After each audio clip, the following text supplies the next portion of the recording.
जो कुछ इन्हां ने नॉर्थ ईस्ट ਦੀਆਂ ਸਟੇਟਾਂ 'ਚ ਖਾਸ ਤੌਰ ਤੇ ਅਸਾਮ 'ਚ ਕੀਤਾ ਹਿੰਦੂ ਤਵੀਆਂ ਨੇ ਜੀ 2 ਮਿਲੀਅਨ ਬੰਗਾਲੀ ਮੁਸਲਮਾਨਾਂ ਨੂੰ ਜਿਨ੍ਹਾਂ 'ਚ ਮੈਜੋਰਿਟੀ ਉਹਨਾਂ ਦੀ ਹੈ 20-25% ਹਿੰਦੂ ਹੋਣਗੇ ਬੰਗਾਲ ਦੇ ਬਾਕੀ ਮੁਸਲਮਾਨ ਨੇ ਉਹਨਾਂ ਨੂੰ ਸਟੇਟਲੈਸ ਬਣਾ ਦਿੱਤਾ ਹੈ।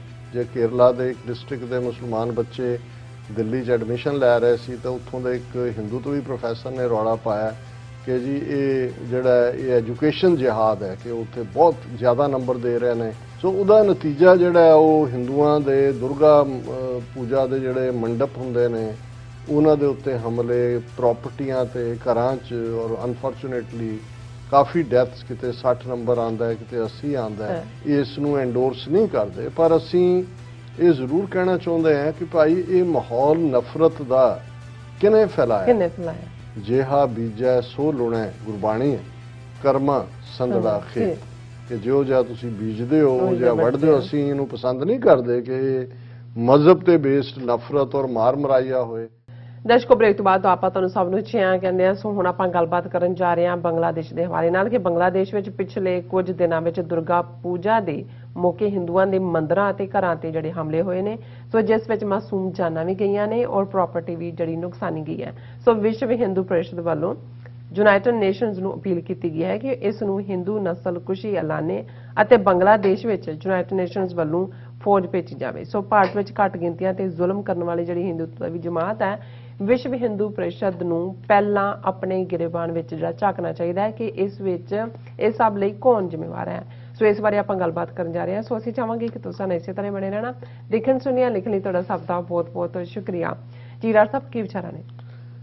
देखो जो कुछ इन्हां ने नॉर्थ ईस्ट ਦੀਆਂ ਸਟੇਟਾਂ 'ਚ ਖਾਸ ਤੌਰ ਤੇ ਅਸਾਮ 'ਚ ਕੀਤਾ ਹਿੰਦੂ ਤਵੀਆਂ ਨੇ ਜੀ 2 ਮਿਲੀਅਨ ਬੰਗਾਲੀ ਮੁਸਲਮਾਨਾਂ ਨੂੰ ਜਿਨ੍ਹਾਂ 'ਚ ਮੈਜੋਰਿਟੀ ਉਹਨਾਂ ਦੀ ਹੈ 20-25% ਹਿੰਦੂ ਹੋਣਗੇ ਬੰਗਾਲ ਦੇ ਬਾਕੀ ਮੁਸਲਮਾਨ ਨੇ ਉਹਨਾਂ ਨੂੰ ਸਟੇਟਲੈਸ ਬਣਾ ਦਿੱਤਾ ਹੈ। ਬੜੇ ਬੜੇ ਡਿਟੈਂਸ਼ਨ ਸੈਂਟਰ ਬਣਾ ਰਹੇ ਨੇ ਜਿਹਦੇ 'ਚ ਉਹਨਾਂ ਨੂੰ ਰੱਖਿਆ ਜਾਣਾ ਜੀ।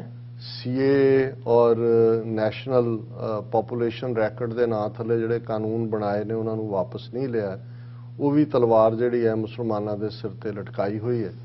और जो डे टू डे कोई काउ स्लॉटर के नां थले या लव जिहाद के नां थले ईवन हुण एडमिशन जिहाद जे केरला के एक डिस्ट्रिक्ट के मुसलमान बच्चे दिल्ली च एडमिशन लै रहे सी तो उत्थों के एक हिंदू तो भी प्रोफैसर ने रौला पाया कि जी ये जड़ा ये एजुकेशन जिहाद है कि उत्थे बहुत ज़्यादा नंबर दे रहे हैं ताकि यूनिवर्सिटियां दे विच उन्हां दे मुंडे मुसलमानां दे पढ़न। सो इस सब दे चलदे हैं बंगलादेश जिथे ज़ाहिर है कि शेख हसीना मुजीबुर रहमान दी डॉटर इन्हां दी खड़ी कीती हुई और फ्रेंडली रजीम इन्हां दे नाल फ्रेंडली की वो खुलेआम ही उहदी मदद करदे ने लेकिन एक हद तक ही जाके जिन्ना मर्जी कोई विकिया होया जां चमचा लीडर होए तुसी अपने लोकां दे जज्बियां ते एक हद तक ही काबू रख सकते हो।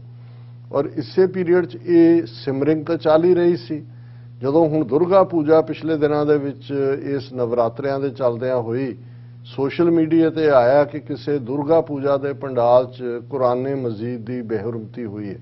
आना बाद च आया कि जी पुरानी पिक्चर है पर उन्होंने लोगों ने कहा पुरानी भी होए ये किवें हो गया। सो उदा नतीजा जिहड़ा है वो हिंदुआं दे दुर्गा पूजा के जिहड़े मंडप हुंदे ने उन्हां दे उत्ते हमले प्रॉपर्टियां ते घरां च और अनफॉर्चुनेटली काफ़ी डेथ्स किते 60 नंबर आंदा है किते 80 आंदा है।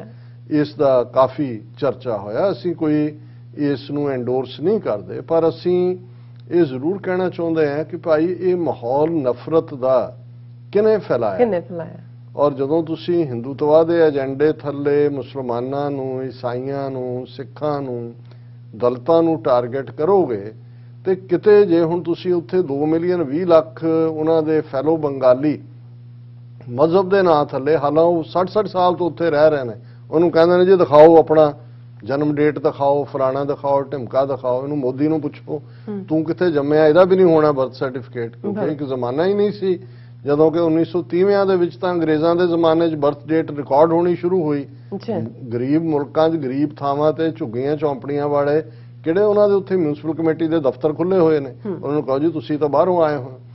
ਹੁਣ ਇਹ ਜੋ ਕੁਝ ਵੀ ਬੰਗਲਾਦੇਸ਼ ਦੇ ਵਿੱਚ ਹੋਇਆ ਉਸ ਨੇ ਉੱਥੋਂ ਦੇ ਹਿੰਦੂ ਤਵੀਆਂ 'ਚ ਭਾਵੇਂ ਇੱਕ ਖੌਫ ਵੀ ਪੈਦਾ ਕੀਤਾ ਹੈ, ਪਰ ਮੈਨੂੰ ਇਹ ਲੱਗਦਾ ਹੈ ਕਿ ਆਉਣ ਵਾਲੇ ਪੀਰੀਅਡ 'ਚ ਯੂਪੀ ਔਰ ਉੱਤਰਾਖੰਡ ਔਰ ਪੰਜਾਬ ਦੀਆਂ ਚੋਣਾਂ ਦੇ ਨੇੜੇ ਤੇੜੇ ਆ ਕੇ ਇਹਨੂੰ ਇਹ ਬਦਲਾ ਲੈਣ ਲਈ ਮੁਸਲਮਾਨਾਂ ਦੇ ਖਿਲਾਫ ਭਾਰਤ ਦੇ ਵਿੱਚ ਹਿੰਸਾ ਕਰਵਾਉਣ ਲਈ ਵੀ ਵਰਤਣਗੇ। ਲੇਕਿਨ ਜਿਹੜੀ ਸਟੇਟਮੈਂਟ ਮੈਂ ਸਮਝਦਾ ਹਾਂ ਕਿ ਵੀ ਉਹ ਜਿਹਨੂੰ ਕਹਿੰਦੇ ਨੇ ਕਿ ਜਬ ਦਿया रंज बुतों ने तो खुदा याद आया, विश्व हिंदू परिषद ने स्टेटमेंट ਦਿੱਤੀ ਹੈ कि United Nations must stop genocide of Hindus in Bangladesh. कि जी ये नस्लकुशी हो गई, ਉਹ 60-70 ਮਰਿਆ ਨਸਲਕੁਸ਼ੀ ਹੋ ਗਈ। ਤੁਸੀਂ ਸਿੱਖਾਂ ਦੀਆਂ 4-5 ਨਸਲਕੁਸ਼ੀਆਂ ਜੂਨ 84, ਨਵੰਬਰ 84, 84 ਤੋਂ 94, 95 ਲਗਾਤਾਰਤਾ ਨਾਲ ਕਰ ਰਹੇ ਹੋ। ਗੁਜਰਾਤ 'ਚ 2002 'ਚ ਮੁਸਲਮਾਨਾਂ ਨਾਲ ਕੀ ਕੀਤਾ ਹੈ, ਅੱਜ ਲਗਾਤਾਰ ਮੁਸਲਮਾਨਾਂ ਨਾਲ ਕੀ ਕਰ ਰਹੇ ਹੋ। ਔਰ ਇਹਦੇ ਜੋ ਵਿਸ਼ਵ ਹਿੰਦੂ ਪਰਿਸ਼ਦ ਦਾ ਜਨਰਲ ਸੈਕਟਰੀ ਸੁਰਿੰਦਰ ਝਾ ਕਹਿ ਰਿਹਾ ਕਿ ਇਹ ਜਿਹੜੇ ਅਟੈਕ ਨੇ ਦੇ ਰਿਮਾਈਂਡਸ ਅਸ ਦਾ ਬਰੂਟੈਲਿਟੀ ਆਫ ਦਾ ਨਾਜ਼ੀਜ਼, ਕਿ ਜੋ ਨਾਜ਼ੀਆਂ ਨੇ ਕੀਤਾ। ਦੇਖੋ ਖੁਦ ਨਾਜ਼ੀ ਕਿਸੇ ਹੋਰ ਨੂੰ ਨਾਜ਼ੀ ਕਹਿ ਰਹੇ ਹਨ, ਹਿੰਦੂ ਤਵੀਆਂ ਤੋਂ ਵੱਡਾ ਨਾਜ਼ੀ ਕਿਹੜਾ। ਔਰ ਉਹਨਾਂ ਨੇ ਕਿਹਾ ਕਿ ਵੀ ਤੂੰ ਇਹ ਜਿਹੜਾ ਅਸੀਂ ਪ੍ਰੋਟੈਸਟ ਵੀ ਕਰਾਂਗੇ ਦਿੱਲੀ 'ਚ ਬੰਗਲਾਦੇਸ਼ ਦੀ ਐਮਬੈਸੀ ਦੇ ਬਾਹਰ। ਔਰ ਨਾਲ ਦੀ ਨਾਲ ਉਹਨੂੰ ਸਲਾਹ ਦੇ ਰਹੇ ਨੇ ਕਿ ਇਹ ਜਿਹੜਾ ਤੁਸੀਂ ਨਾਂ ਰੱਖਿਆ ਹੋਇਆ ਨਾ ਇਸਲਾਮਿਕ ਕਰੈਕਟਰ ਬੰਗਲਾਦੇਸ਼ ਦਾ, ਇਹਦੀ ਵਜ੍ਹਾ ਕਰਕੇ ਇਹਨੂੰ ਸੈਕੂਲਰ ਮੁਲਕ ਐਲਾਨੋ। ਤੁਸੀਂ ਸੋ ਕਾਲਡ ਸੈਕੂਲਰ ਇੰਡੀਆ ਨੂੰ ਹਿੰਦੂਤਵੀ ਬਣਾ ਲਓ, ਪਰ ਬੰਗਲਾਦੇਸ਼ ਨੂੰ ਇਹ ਐਡਵਾਈਜ਼ ਕਰ ਰਹੇ। ਔਰ ਉਹਨੇ ਕਿਹਾ ਕਿ ਵੀ ਇਹ ਜਿਹੜੀ ਹੈ ਅਸੀਂ ਡੈਮੋਨਸਟ੍ਰੇਸ਼ਨ ਕਰਾਂਗੇ ਤਾਂ ਕਿ ਇਹ ਜਿਹੜਾ ਪ੍ਰੈਸ਼ਰ ਬਣੇ ਬੰਗਲਾਦੇਸ਼ ਹਕੂਮਤ ਦੇ ਉੱਤੇ। ਹਾਲਾਂਕਿ ਇਹ ਗੱਲ ਦੱਸਦੀ ਹੈ ਕਿ ਜਿਹਨੂੰ ਅੰਗਰੇਜ਼ੀ ਵਾਲੇ ਤਾਂ ਕਹਿੰਦੇ ਨੇ as you so shell you reap, Punjabi 'ਚ ਕਹਿੰਦੇ ਨੇ ਜਿਹਾ ਬੀਜੈ ਸੋ ਲੁਣੈ, ਗੁਰਬਾਣੀ ਹੈ, ਕਰਮਾ ਸੰਦੜਾ ਖੇਤ, ਕਿ ਜੋ ਜਿਹਾ ਤੁਸੀਂ ਬੀਜਦੇ ਹੋ ਜਾਂ ਵੱਢਦੇ ਹੋ। ਅਸੀਂ ਇਹਨੂੰ ਪਸੰਦ ਨਹੀਂ ਕਰਦੇ ਕਿ ਮਜ਼ਹਬ ਤੇ ਬੇਸਡ ਨਫ਼ਰਤ ਔਰ ਮਾਰ ਮਰਾਈਆ ਹੋਏ, ਪਰ ਇਹਦੇ ਬੀਜ ਇਹਨਾਂ ਨੇ ਹੀ ਬੀਜੇ ਨੇ। ਔਰ ਅਨਫੋਰਚੂਨੇਟਲੀ ਕਿ ਇਹ ਜ਼ਹਿਰ ਹੁਣ 4 ਚਫੇਰੇ ਸਾਊਥ ਏਸ਼ੀਆ 'ਚ ਫੈਲ ਰਿਹਾ ਹੈ। ਔਰ ਜਿਵੇਂ ਅਸੀਂ ਰੋਜ਼ਾਨਾ ਰੂਹਾਨੀਅਤ ਦੀ ਵਿਚਾਰ ਕਰਦੇ, ਸਾਰੇ ਹੀ ਭਗਤਾਂ ਦੀ ਬਾਣੀ 15 ਭਗਤਾਂ ਦੀ ਉਹਨਾਂ ਦੀ ਸਮਾਪਤੀ ਹੋ ਚੁੱਕੀ ਹੈ। ਕਬੀਰ ਸਾਹਿਬ ਦੇ ਸ਼ਲੋਕ ਵੀ ਔਰ ਗੌੜੀ ਤੱਤੀ ਵੀ। ਔਰ ਦੂਸਰਾ ਹੁਣ ਅਸੀਂ ਆਪਣੇ ਦਰਸ਼ਕਾਂ ਦੇ ਸੁਝਾਅ ਦੇ ਉੱਤੇ ਹੀ ਚੋਣ ਕੀਤੀ ਹੈ ਕਿ ਗੁਰੂ ਗ੍ਰੰਥ ਸਾਹਿਬ ਸਭ ਤੋਂ ਪਹਿਲਾਂ ਜਪ ਸਾਹਿਬ ਹੈ, ਫਿਰ ਜਿਹੜਾ ਅਸੀਂ ਰਹਿਰਾਸ ਸੋਧਾਰ ਤੋਂ ਲੈ ਕੇ ਭਈ ਪ੍ਰਾਪਤ ਤੱਕ ਦੇ ਸ਼ਬਦ ਪੜ੍ਹਦੇ ਹਾਂ, ਫਿਰ ਸੋਹਿਲੇ ਦੇ ਸ਼ਬਦ ਨੇ ਜਿਸ ਨੂੰ ਕਿਰਤ ਕਰਮ ਕੇ ਵਿਛੜੇ ਤੋਂ ਕਰੋ ਬੇਨਤੀ ਸੁਣੋ ਮੇਰੇ ਮੀਤਾ ਤੱਕ ਇਹ ਸਾਡੀਆਂ ਨਿਤਨੇਮ ਦੀਆਂ ਬਾਣੀਆਂ ਨੇ। ਇਹਨਾਂ ਤੋਂ ਅੱਗੇ ਜਿੱਥੋਂ ਕਿਉਂਕਿ ਇਹ ਇਹਨਾਂ ਦੇ ਇੱਕ ਲੰਬੀ ਔਰ ਸਕਾਲਰਲੀ ਵਿਚਾਰ ਲਈ ਔਰ ਇੱਕ ਰੂਹਾਨੀਅਤ ਦਾ ਇੱਕ ਡਿਫਰੈਂਟ, ਮੈਂ ਆਪਣੇ ਆਪ ਨੂੰ ਯੋਗ ਨਹੀਂ ਸਮਝਦਾ ਕਿ ਮੈਂ ਇਹਨੂੰ ਇੰਟਰਪ੍ਰੀਟ ਕਰ ਸਕਾਂ। ਪਰ ਗੁਰਬਾਣੀ ਜਿੱਥੋਂ ਫਿਰ ਪਹਿਲੇ ਰਾਗ ਦੀ ਬਾਣੀ ਸ਼ੁਰੂ ਹੁੰਦੀ ਹੈ, ਜਿਹੜਾ ਪਹਿਲਾ ਰਾਗ ਸ੍ਰੀ ਰਾਗ ਹੈ ਗੁਰਬਾਣੀ ਦਾ, ਇਹ ਨਿਤਨੇਮ ਤੋਂ ਬਾਅਦ ਅਸੀਂ ਇੱਥੋਂ ਸ਼ੁਰੂ ਕਰ ਰਹੇ ਹਾਂ। ਔਰ ਪਹਿਲਾ ਸ਼ਬਦ ਕਿਉਂਕਿ ਜਿਹੜਾ ਰਾਗਾਂ ਦੇ ਵਿੱਚ ਫਿਰ ਪੈਟਰਨ ਹੈ ਗੁਰੂ ਨਾਨਕ ਸਾਹਿਬ ਦੀ ਬਾਣੀ, ਗੁਰੂ ਅੰਗਦ ਸਾਹਿਬ, ਗੁਰੂ, ਅਸੀਂ ਉਸੇ ਨੂੰ ਹੀ ਫੋਲੋ ਕਰਾਂਗੇ ਹੁਣ ਸਮੁੱਚੇ ਗੁਰੂ ਗ੍ਰੰਥ ਸਾਹਿਬ ਦੀ ਸਮਾਪਤੀ ਤੱਕ। ਜੇ ਜ਼ਿੰਦਗੀ ਰਹੀ ਤਾਂ ਇਹਨੂੰ ਅਸੀਂ ਕੰਟੀਨਿਊ ਰੱਖਾਂਗੇ। ਔਰ ਇਹ ਸ਼ਬਦ ਬੜਾ ਪਿਆਰਾ ਹੈ ਮੈਨੂੰ ਤਾਂ ਹਮੇਸ਼ਾ ਹੀ, ਮੈਂ ਇਸ ਚੋਂ ਆਪਣੀਆਂ ਸਪੀਚਸ 'ਚ ਵੀ ਕੋਟ ਕਰਦਾ। ਔਰ ਇਹ ਗੁਰੂ ਸਾਹਿਬ ਨੇ ਯਾਦ ਦਹਾਨੀ ਕਰਵਾਈ ਹੈ। ਸ੍ਰੀ ਰਾਗ ਦਾ ਇਹ ਸ਼ਬਦ ਹੈ, ਮਹੱਲਾ ਪਹਿਲਾ, ਘਰ ਪਹਿਲਾ। ਮੋਤੀ ਤਾਂ ਮੰਦਰ ਉਸਰੇ, ਰਤਨੀ ਤਾਂ ਹੋਏ ਜੜਾਓ, ਕਸਤੂਰ ਕੁੰਗੂ ਅਗਰ ਚੰਦਨ ਲੀਪ ਆਵੈ ਚਾਓ, ਮਤ ਦੇਖ ਪੂਲਾ ਵਿਸਰੈ ਤੇਰਾ ਚਿਤ ਨਾ ਆਵੈ ਨਾ। ਬਹੁਤ ਵਾਰ ਇਹ ਸਵਾਲ ਕੀਤਾ ਜਾਂਦਾ ਹੈ ਕਿ ਜ਼ਿੰਦਗੀ ਕਿਸ ਕਿਸਮ ਦੀ ਹੋਏ, ਖਰਚੇ ਕਿੰਨੇ ਹੋਣ, ਕਿਸ ਕਿਸਮ ਦਾ ਸਾਡਾ ਲਾਈਫ ਸਟਾਈਲ ਹੋਏ। ਪਰ ਗੁਰੂ ਨਾਨਕ ਸਾਹਿਬ ਨੇ ਸ਼ੁਰੂ ਹੀ ਇੱਥੋਂ ਕੀਤਾ ਕਿ ਤੁਹਾਡੇ ਘਰ ਮੋਤੀਆਂ ਦੇ ਹੋਣ, ਮੋਤੀਆਂ ਦੇ ਘਰ ਬਣਾਓ। ਉਹਨਾਂ ਦੇ ਵਿੱਚ ਸਟੱਡੀਡ ਵਿਦ ਜੂਲ, ਮੋਤੀ ਤਾਂ ਮੰਦਰ ਉਸਰੇ, ਮੰਦਰ ਪੁਰਾਤਨ ਪੰਜਾਬੀ 'ਚ ਘਰ ਨੂੰ ਕਹਿੰਦੇ ਸੀ, ਉਹਦੇ 'ਚ ਤੁਸੀਂ ਰਤਨ ਜੜੋ, ਜੂਲ, ਰਤਨੀ ਤਾਂ ਹੋਏ ਜੜਾਓ, ਕਸਤੂਰ ਕੁੰਗੂ ਅਗਰ ਚੰਦਨ, ਇਹ ਚਾਰੋਂ ਹੀ ਖੁਸ਼ਬੂ ਵਾਲੀਆਂ ਨੇ। ਕਸਤੂਰੀ ਸਾਨੂੰ ਪਤਾ ਹੈ ਕਿੰਨੀ ਮਹਿੰਗੀ ਹੁੰਦੀ ਹੈ, ਹਿਰਨ ਦੀ ਨਾਭੀ 'ਚੋਂ ਨਿਕਲਦੀ ਹੈ। ਕੁੰਗੂ ਕੇਸਰ ਨੂੰ ਕਹਿੰਦੇ ਨੇ। ਅਗਰ ਇਹ ਇੱਕ ਬੜੀ ਫ੍ਰੈਗਰੈਂਸ ਵਾਲੀ ਲੱਕੜ ਹੁੰਦੀ ਹੈ, ਜਿਸ ਤੋਂ ਹੀ ਅਗਰਬੱਤੀ ਬਣਦੀ ਹੈ। ਔਰ ਚੰਦਨ, ਚੰਦਨ ਦੇ ਜੰਗਲ ਔਰ ਚੰਦਨ ਦੀ ਉਹ ਵੀ ਚੰਦਨ ਹੋਏ ਰਹੇ ਬਸੇ ਜੋ ਚੰਦਨ ਪਾਸ। ਗੁਰੂ ਸਾਹਿਬ ਕਹਿੰਦੇ ਨੇ ਕਿ ਉਸ ਮੋਤੀਆਂ ਦੇ ਘਰ ਨੂੰ ਜਿਸ ਦੇ ਵਿੱਚ ਰਤਨ ਜੜੇ ਹੋਏ ਨੇ, ਉਸ ਦੇ ਵਿੱਚ ਕਸਤੂਰ, ਕੇਸਰ, ਅਗਰ ਤੇ ਚੰਦਨ ਦਾ ਲੀਪ ਕਰੋ। ਪਰ ਇੱਕ ਗੱਲ ਦਾ ਧਿਆਨ ਰਹੇ, ਮਤ ਦੇਖ ਪੂਲਾ ਵਿਸਰੈ, ਤੇਰਾ ਚਿੱਤ ਨਾ ਆਵੇ ਨਾ। ਕਿਤੇ ਇਹੋ ਜੇ ਘਰ 'ਚ ਬੈਠ ਕੇ ਰੱਬ ਨਾ ਭੁੱਲ ਜਾ। ਔਰ ਇਸੇ ਨੂੰ ਹੀ ਫਿਰ ਕਿਸੇ ਹੋਰ ਥਾਂ ਕਿਹਾ ਕਿ ਭਾਈ ਭਲੀ ਸੁਹਾਵੀ ਛਾਪਰੀ ਜਾਂ ਮੈਂ ਗੁਣ ਗਾਏ, ਕਿਤ ਹੀ ਕਾਮ ਨ ਧੌਲ ਹਰ ਜਿਤ ਹਰ ਬਿਸਰਾਏ। ਕਿ ਉਹ ਛੱਪਰ ਚੰਗਾ ਹੈ, ਉਹ ਝੁੱਗੀ ਚੰਗੀ ਹੈ, ਕੱਖਾਂ ਦੀ ਸਹੀ, ਜਿਹਦੇ ਥੱਲੇ ਬੈਠ ਕੇ ਰੱਬ ਯਾਦ ਆਉਂਦਾ ਹੈ, ਮਹਿਲ ਕਿਸੇ ਅਰਥ ਨਹੀਂ ਰੱਖਦੇ। ਫਿਰ ਦੂਸਰਾ, ਹਰ ਬਿਨ ਜੀਓ ਜਲ ਬਲ ਜਾਓ, ਮੈਂ ਆਪਣਾ ਗੁਰ ਪੂਛ ਦੇਖਿਆ ਅਵਰ ਨਾਹੀ ਥਾਓ ਰਹਾਓ।